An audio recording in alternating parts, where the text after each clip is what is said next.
श्री सद्गुरु महाराज की जय। बंदों गुरुपद कंज कृपा सिंधु नर रूप हरि महामोहतम पुंज जासो वचन रवि कर निकर। मेरा मुझ में कुछ नहीं, जो कुछ है सब तोर, तेरा तुझको सौंप के क्या लागेगा मोर। हे गुरु, संत में ही अमृतवाणी गुरु महाराज का नित्य प्रतिदिन प्रवचन। परोपकार। प्यारे लोगों, मुझको यहाँ उपस्थित होने में विलंब हो गया, इसके लिए आप लोग मुझको क्षमा कर दें। अपनी निजी गाड़ी कलकत्ते में है, अगर वह गाड़ी पास में होती तो ठीक समय पर मैं पहुंच जाता। आप जानते ही हैं कि यह बड़ा दालान रविवार के रविवार सत्संग के काम में आता है।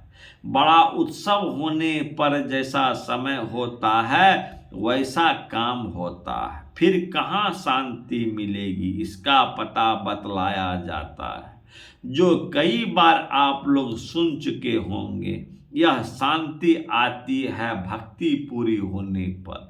प्रथम भक्ति यही है संतों का संग, दूसरी ईश्वरीय चर्चा जहाँ होती है उसमें प्रेम होना चाहिए, तीसरी भक्ति हो जाता है कि कहाँ से अच्छे योग गुरु खोज लो, फिर उसकी ऐसी सेवा करो जिसका कोई हद नहीं। अपनी मान मर्यादा को छोड़कर सेवा करो। आरंभ में केवल श्रद्धा ही रही है, गुरु जी ने को पढ़ाया तो कुछ नहीं तर्क किया कि को क्यों कहें, केवल श्रद्धा से को पढ़ा। यह श्रद्धा काम करती है। दादू दयाल जी बतलाते हैं कि ईश्वर के पास जाओ शांति मिलेगी। अविगत अंत अंत अंतर पट, वह सर्वव्यापी ईश्वर अंदर पट के अंदर में है, वह बड़ा गंभीर है,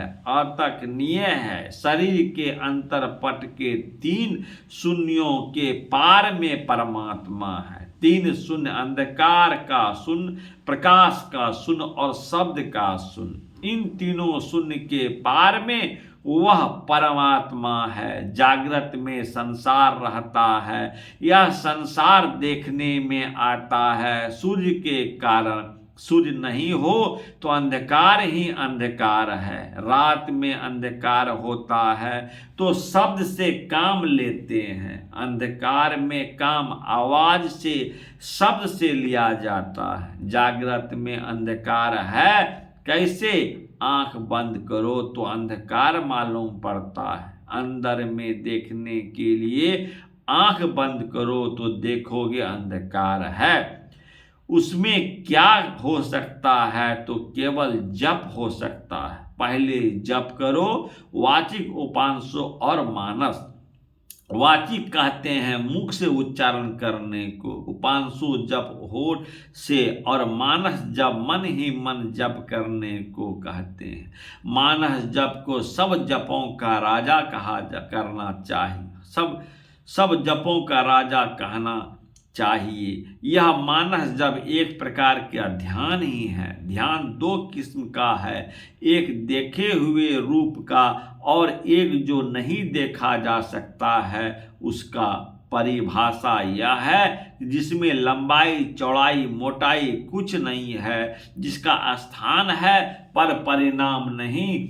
बाहर में यह नहीं देखा जा सकता, अंदर में दृष्टि योग करने से गीता के मुताबिक देखा जा सकता है। पहले एक बूंदता आती है, तब शब्द सुनने में आता है। बिंदु के शब्द पकड़ता है। बिंदु नाद महालिंगम शिव शक्ति निकेतनम देहं शिवालयं प्रोक्तों सिद्ध्यं सर्वदेहिनाम। यह बड़ा चिन्ह है, इसलिए इसमें शिव कल्याणकारी और शक्ति संपन्न का गुण है। तमाम शरीर को चेतनमय बनाकर रखना है। चेतन धाराओं को अगर समेटकर देखो तो दृष्टि योग से मालूम होता है और किसी से नहीं।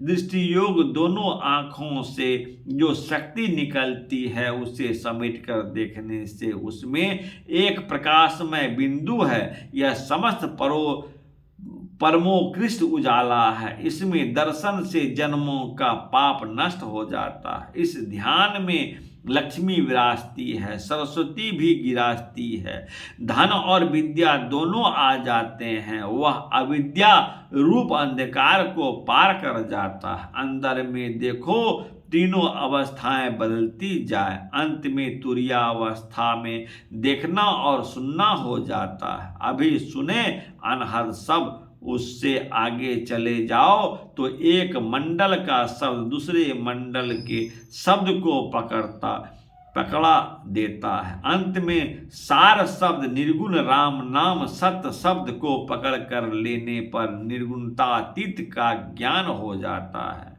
तब फिर कोई द्वैत बुद्धि नहीं रहती है। यह द्वैत बुद्धि मिट जाए तो परमात्मा में मिलकर पूर्ण शांति मिल जाएगी। जो भजन भेद लिए हैं जप करें। यह कहाँ मिलता है? तो सत्संग में। इसलिए सत्संग भी क्या करें? सत्संग जहाँ तहाँ बैठकर करो सो नहीं, एक जगह बैठकर करना पड़ता है। इसलिए यह दलान बना है, यह धीरे धीरे बन जाए, इसके लिए आप लोग सहयोग करें। अपना ही सुख देखें सो नहीं, परोपकार भी हो। ऐसा घर कहाँ मिलेगा जिसके सामने गंगा भी हो। प्रति रविवार आप लोग कुछ न कुछ जरूर दिया करें। पहले गुरु कीर्तन हो, फिर आरती हो, फिर जिन्हें जो थोड़ा थोड़ा देना हो सो दे दीजिएगा। डर से नहीं, बस यही कह दिया।